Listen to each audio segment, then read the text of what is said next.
Hello and welcome to Pots and Trowels, and thank you to Mr. Fothergill's and Cobra Garden for their support. Today I'm going to be checking on the runner beans in the veg plot. I'm going to be sowing some sweet William seeds and picking the sweet peas.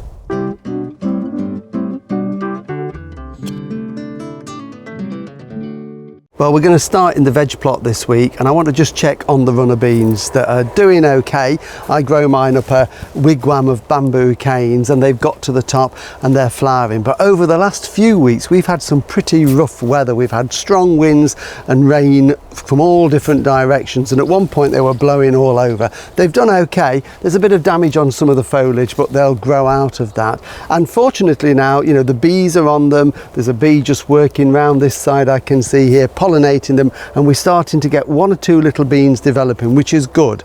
But I want to make sure that they're going to keep growing right the way through the summer and we get a good crop off them. So we've had some rain and the ground is moist. Beans don't like it dry, so if your soil is dry, make sure you do water them. But I'm just going to give them a bit of a boost, and I've got a watering can here and I've got a liquid feed in it. It's actually a tomato feed, which is high potash, and what I'm going to do is just to give them a really good soak all the way round to make sure that the ground is nice and moist. And I'm going to actually water inside that wigwammy bit there as well.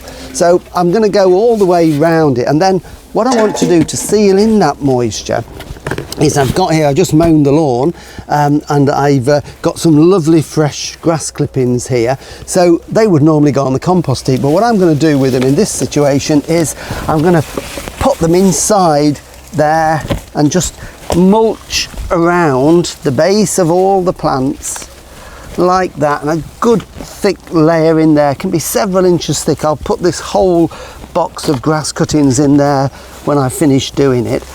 And what they will do is they will seal in the moisture. They'll start to rot down slowly over the summer anyway, but they'll seal in the moisture so that the roots will grow into the centre of my wigwam, and they'll always have moist conditions. And that way they'll keep growing, and more importantly they'll flower, and we shall be picking hopefully loads and loads of lovely tender runner beans right the way through the rest of the summer.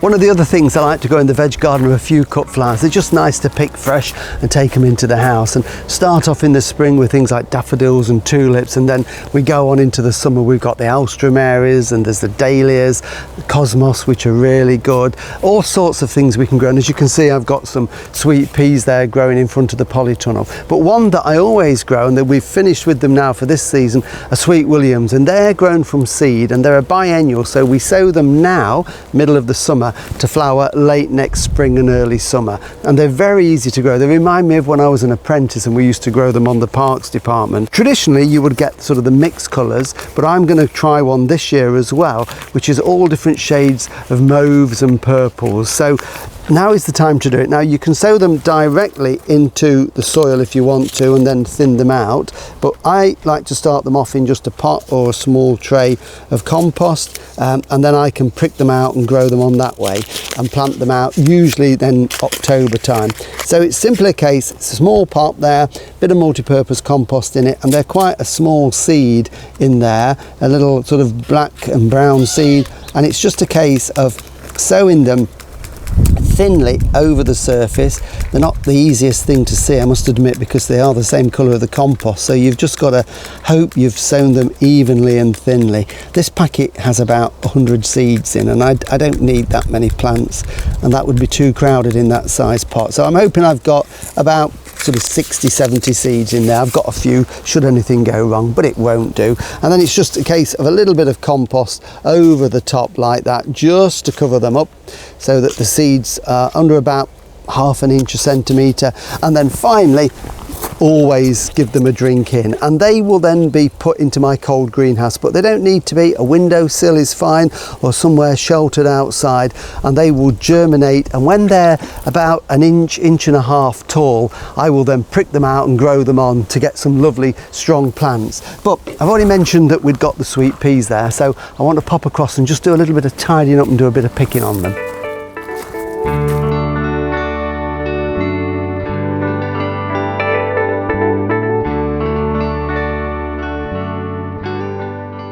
Sweet peas have done really well this year. I don't sow them in the autumn. If you remember, we were at Jonathan Moses a few weeks ago and he was saying he sows his in spring. So do I, and they seem to do really well, and we've got masses and masses of flowers on them now. The secret with sweet peas, if you're growing them in the garden, is to make sure that if the weather's dry, you water them. The minute we've had rain, so we're okay, and give them a bit of a liquid feed now and again just to keep them going, give them a bit of a boost. And the other thing is you've just got to pick them on a regular basis, you know, 2 or 3 times a week. What you must never do is let them all flower out and go to seed. And you can see here, this one has flowered. It's the one that we didn't pick, and we've now got the seed pods on it. And if we leave them all to go to seed, they'll stop flowering because they think they've done the job for the year. So by picking them, I'm going to cut that out regularly and taking all of these off, if you do miss them, then it just encourages more flowers. So it's worth just checking along your rows or however you're growing them. And then the other thing is to pick the blooms when they're at their best. So, you know, nice long stems we want, and just pick them. I know it seems a shame because you think, oh, they're lovely in the garden.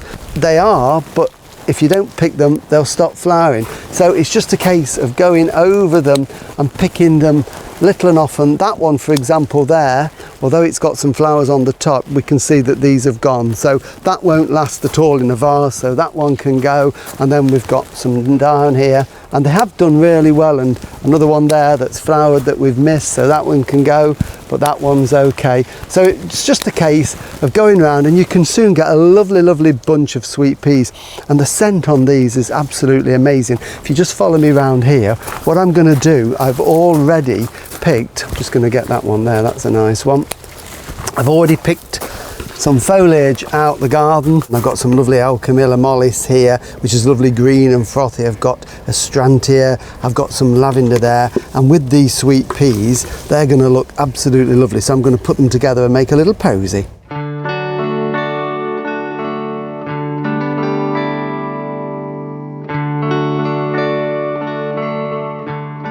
And there you go, a lovely little posy of sweet peas. And although they might not be to the same standard as the one Jonathan Moser did last week in his garden, that magnificent arrangement, I'm sure these will go down very well with Mrs. Fish, and they smell absolutely divine.